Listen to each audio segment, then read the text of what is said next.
que você acha que tem sido mais difícil para os cristãos, você como uma mulher cristã posicionada nesse mundo atual, para se conviver, para se expor, para falar as verdades, para ensinar, muitas vezes se preocupando se não vão te julgar errado, se não vão encarar o teu ensinamento como um preconceito com certas classes.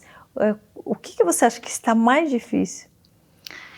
Olha, eu acho, assim, o mais difícil é as pessoas ser verdadeiras. Eu acho que as pessoas, ultimamente, elas querem ser muito o que não são, né? Mostra-se uma capa ali. E o ser verdadeiro, o ser genuíno, ficou uma coisa retórica, né? Tipo, é melhor ser capa, né?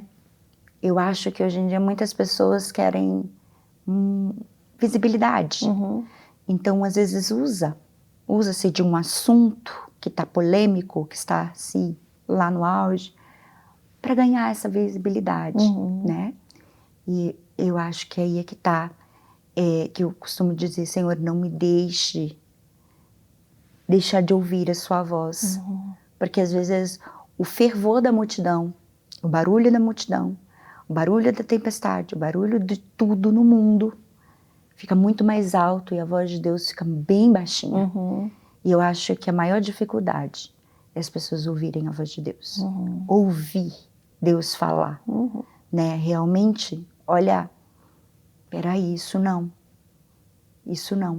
E aí você fazer a vontade de Deus, porque a vontade de Deus é boa, perfeita e agradável. Só que muitas vezes, para o nosso ego, para aquilo que nós queremos tanto, a visibilidade, o status, os números, nos fazem perder essa essência e a audição da voz de Deus. Sim. E eu sinto também, não sei se você, que as pessoas, elas estão, sim, sedentas pela presença de Deus, percebendo que o mundo está caótico e que precisam se aproximar mais de Deus. Porém, quando se dá uma direção que necessita de um pouco mais de esforço, ou de mudança de atitude, ou de mudança de vida, parece que daí elas não querem. Elas querem a bênção, elas querem, eu profetizo vitória, eu profetizo sabedoria, isso dá engajamento, isso dá. Agora, se você fala, olha, você vai ter isso, porém, você precisa estar atenta à voz de Deus, você precisa orar, você precisa, quando está em guerra, ter renúncia, estar em oração, fechar as brechas. Daí a pessoa já cria uma barreira e não entendem que essa barreira é que te distancia do próprio Deus, da própria presença, da própria cura, do próprio caminho que não vai causar danos. Então, isso chama-se falsa graça, né? É a falsa graça. É o imediatismo, né? É aquela graça que as pessoas pensam assim, ai, a graça de Deus me salva. E eu não acredito nesse tipo de graça que não tem mudança, sabe, Karina? Eu acredito na mudança. A graça, ela vem sobre nós e nós somos transformados. Não consigo mais ser quem eu era. Eu vou virar santo. Não, mas eu vou ser imitador de Cristo, né? Então essa falsa graça de que venha como estás, permaneça como estás e tá tudo certo, não existe. É uma mentira, né? Que muitas pessoas pregam para ganhar, como você disse, engajamento e números. Sim, né? O tal de Deus manda dizer, né? O tempo inteiro, Deus manda dizer a você, fala, ele está mandando dizer, todo dia ele manda dizer, tem que tomar muito cuidado com as palavras. Muito, né? muito. O que está na Bíblia, sim, tudo que está ali, ele mandou dizer porque está escrito. Exatamente, a palavra revelada. O que está fora dali, há que se tomar muito cuidado para a gente não ser enganado, né? Com coisas que vão fazer a gente se sentir, né, no caminho certo e a gente tá sendo manipulado. Muitas vezes acontece, né?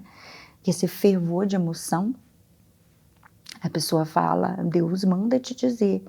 Muitas vezes não foi Deus. Só que a ovelha, que é a ovelha verdadeira, genuína, ela conhece a voz do seu pastor. Então, quando Deus realmente fala, a ovelha que tem intimidade com o seu pastor, ela sabe quem é que está falando. O nosso coração arde.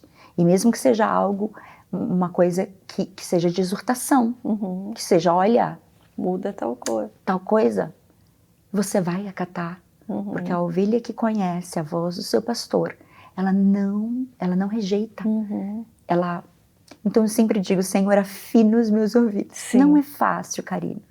É de constância, de constância. É diário. De constância. É matando um leão todos os dias, né? É assim, em guerra mesmo. A gente está em guerra, né? É uma guerra espiritual aqui no mundo. E assim, como Jesus disse, no mundo tereis aflições, né? Mas calma, eu venci. Sim. Você também vai vencer. Sim. Né? Muitas pessoas dizem, mas ele era Cristo. Sim. Ele era Jesus. Mas ele também era carne. Sim. Ele se fez carne. Ele era homem. Sim. Né? Ele mostrou que é possível, sim, vencer o pecado, que é possível, sim. Você se manter no propósito, mesmo com o Judas te dando um beijinho e te entregando. Exatamente. É possível. Foi para isso que ele veio. E amar e perdoar, como ele fez com Judas. Né? Exatamente. Então, eu espero, assim, de todo o coração, né, que as pessoas, elas realmente pensem um pouquinho mais a médio e longo prazo, não só no imediatismo, porque muitos falam, é difícil servir a Deus, é difícil a gente obedecer a palavra, mas você pode ter certeza que é muito mais difícil carregar um fardo que a gente não tem que carregar. A gente vê num engano, porque as consequências serão muito piores. Quando vier a tempestade, a gente não vai ter força, a gente não tem estabilidade. Os sofrimentos que vêm futuramente para aqueles que estão no engano, o sofrimento pelo pecado, o terror eterno é muito maior. É muito maior. Não só na eternidade, mas aqui mesmo. Aqui, né? É um gigante que a gente precisa vencer. Mas, com Jesus, a gente consegue. Com Jesus dá certo. Né? Ele nos ajuda a vencer. Ele nos ajuda a caminhar. É que muitas vezes a nossa vontade não é a dele. Aí é que tá. Porque muitas pessoas querem a sua própria vontade. A sua própria vontade faz você querer deixar Jesus, porque não é a vontade que ele tem para você. E aí você fala, poxa, mas eu queria tanto. E Deus está falando, mas não é isso, eu tenho algo melhor para você. E aí você deixa Jesus, porque você quer muito, muito, muito aquilo. E é sobre você ouvir essa voz e aceitar essa vontade, que muitas vezes não vai ser sua. Sim. Né? Sim.